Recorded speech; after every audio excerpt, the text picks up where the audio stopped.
What's up, movie fans? Okay guys, so today I'm going to be reviewing a movie that I wasn't planning on reviewing or even actually watching. It's a movie based off of a book, like a book series actually. This is a big series of books called Artemis Fowl. It dropped on Disney Plus because theaters are closed still. And apparently I haven't read these books. I haven't read any of them. My dad's read the first one, but I haven't read them. So this movie is based off of those books, and apparently those books are about like a criminal genius mastermind, but he's a kid. This movie is supposed to be an adaptation of those books, and I haven't read them. I wasn't planning on reviewing this movie. Plus, the day before this movie came out, a bunch of reviews came in, and they all pretty much said this movie's really bad. So I wasn't planning on reviewing it for the reason that I have never read the books, I never heard of the books, and because critics didn't like it. But there were a couple of reasons that I decided I would review it. The main one being I don't really have a lot of other movies to review right now because theaters are closed. So every movie that I wanted to review this year has been delayed either until next year, like with The Eternals or Ghostbusters Afterlife, or delayed until the end of this year, like Wonder Woman and Soul. Since all of those movies have been pushed back, I don't really have a lot of movies to review. So I figured since this one's on Disney Plus, which is a streaming service that I have, I'll review it and watch it. Another thing that I thought was, well, sometimes I disagree with the professional critics who review movies. Like, for example, with Rise of Skywalker, I disagreed with the critics on that movie. They all said it was bad. I thought it was amazing. Well, maybe this will be one of those cases. Nope. It was not one of those cases. This movie, or Artemis Fowl, is a really bad movie. Like, it's terrible. It's really bad. It's one of the worst movies I've ever seen. And to be fair, I haven't actually seen a lot of terrible movies. Like, I've seen the Emoji Movie, so I guess that's one. But I haven't seen a lot of others. So this movie, I was kind of shocked at just how bad it was. But it's seriously really bad. The main reason for that is it feels like this movie was like 20 different concepts, and a bunch of people just were spitting out all these concepts and just brainstorming about what they could make a movie. And rather than picking and choosing a bunch of these concepts so that the movie didn't feel overstuffed, they just decided, yeah, let's shove all of these like millions of concepts that we have into one movie. That seems like a good idea. So as a result, this movie feels like 20 different movies, but it's one movie. And as a result, it doesn't make sense. It's one of the most messy and disjointed movies I've ever seen, just ever. This movie, it opens and there's a narrator. Now, I don't hate narration. I know a lot of people really hate narration in movies, but I think there are a lot of great movies that have narration. For example, Inside Out, Ratatouille, Coco, all of those are Pixar movies. I love Pixar. I love those movies. Those movies are amazing. So narration, it can be used properly, and it can be used well. But I think that the best way to use narration is to just have it at certain parts of the movie. That's what all of those movies that I just mentioned, that's what they do. For example, Coco, the first 5 minutes of the movie are narrated. After that, narration just straight up disappears for the rest of the movie. With this movie, the narration is throughout the entire movie. The entire movie is narrated by this one dwarf that's in the movie, and I don't remember his name. I know that he's played by the same guy who voiced Olaf, so I'm just gonna call him Olaf for the rest of the video. And Olaf, he is a dwarf who looks like Hagrid, but he also is doing this voice in the movie that genuinely sounds like somebody trying to do a Batman impression and failing miserably.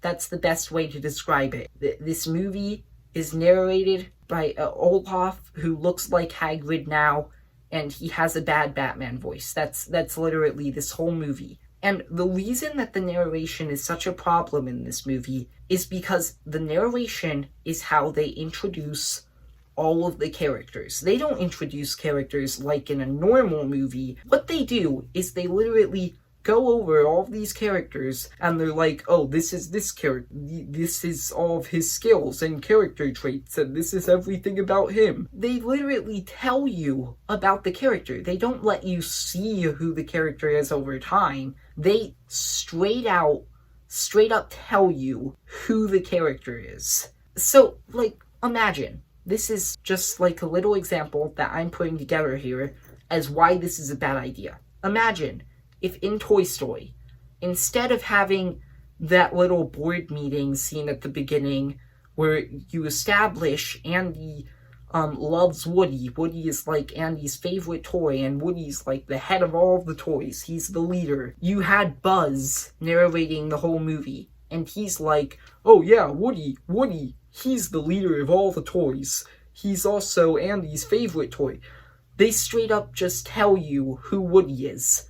Would you still feel the same connection to Woody throughout the movie? Would you still feel emotion for him? I wouldn't. I would just be like, okay, thanks. Now I can't connect with this cowboy doll because I never got to spend time with him. You just told me who he was. That's what this movie does with all of its main characters. Every one of its main characters are introduced through this narration. So you can't connect with any of them, and I didn't care for any of them. It's really poorly done. So that's only one of my problems with this movie, though. There's still a couple more, and you might think, oh, you only have a couple of problems with this movie? Well, okay, then I guess this movie isn't that bad. No, because all of these problems are huge problems that just totally ruin the entire movie. So let's just quickly breeze through all of them. First off, nothing is explained properly in this movie. I said at the beginning of the review, it seems like all of these ideas were just put together and none of them fit together. None of them really mesh together. But also, there are so many of these ideas that none of them are developed. None of them are fully fleshed out or developed. They are all just ideas that you see glimpses of in the movie, but none of them ever go anywhere. Everything in this movie has so much potential, and all of it is completely and totally wasted. Nothing's properly explained. There's so much lore and there's so much stuff that they need to explain, but none of it made any sense. This movie contradicts itself several times.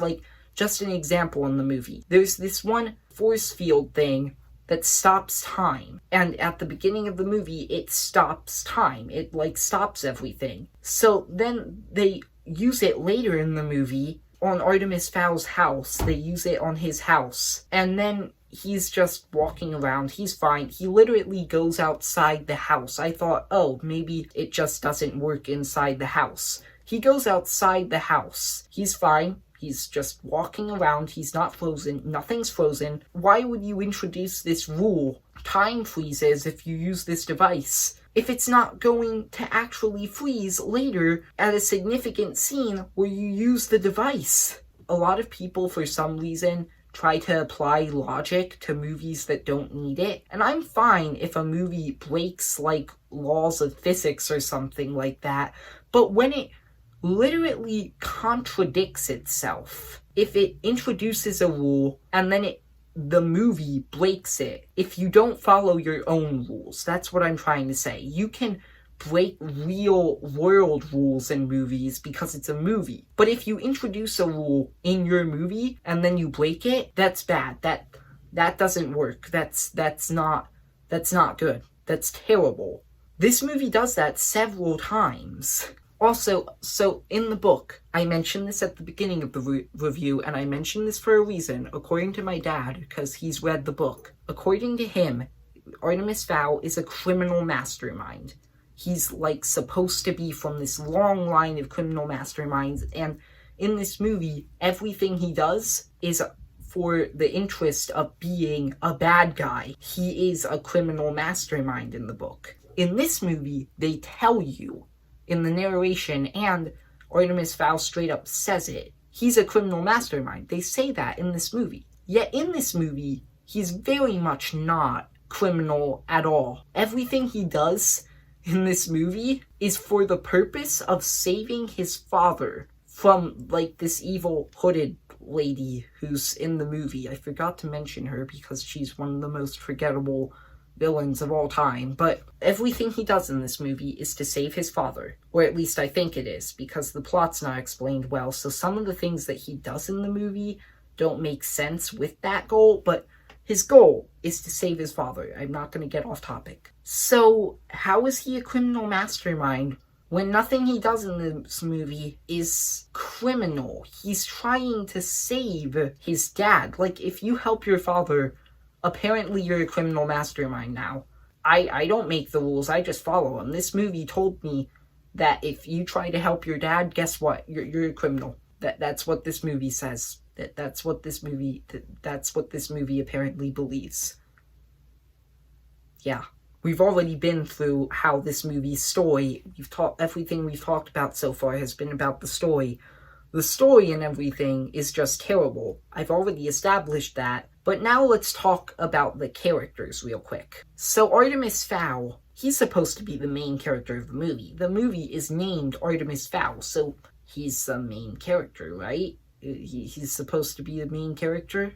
Well, I mean, he's supposed to be, but, like, literally the first half of this movie, like, half of this movie isn't even about him. In the first half of this movie, the first 15 minutes are setting up him, and then after that, you have, like, 30 minutes setting up this fairy world. Then you go back to him. After the fairy goes back to Earth, that's when it goes back to Artemis Fowl. The first half of his movie isn't even about him. You might wonder, well, then who is it about? You tell me. It bounces from character to character. None of these characters are the main character. None of them are good characters at all. None of them are fleshed out, developed. They're all introduced from a narration. This entire movie just feels so hollow because you don't care about any of the characters. It's just a really bad movie. I didn't expect to have this much to say about this movie. Just everything about this movie. I've never seen a movie like this where it just does everything wrong. It's ridiculous. This is a really bad movie. I'm genuinely going to, no joke, give this movie a 2 out of 10. So yeah, this review has gone on for long enough. I guess I'm done here because I don't really have a lot more to say. Like and subscribe if you enjoyed the video, and that's about all I really have to say. So see ya, movie fans.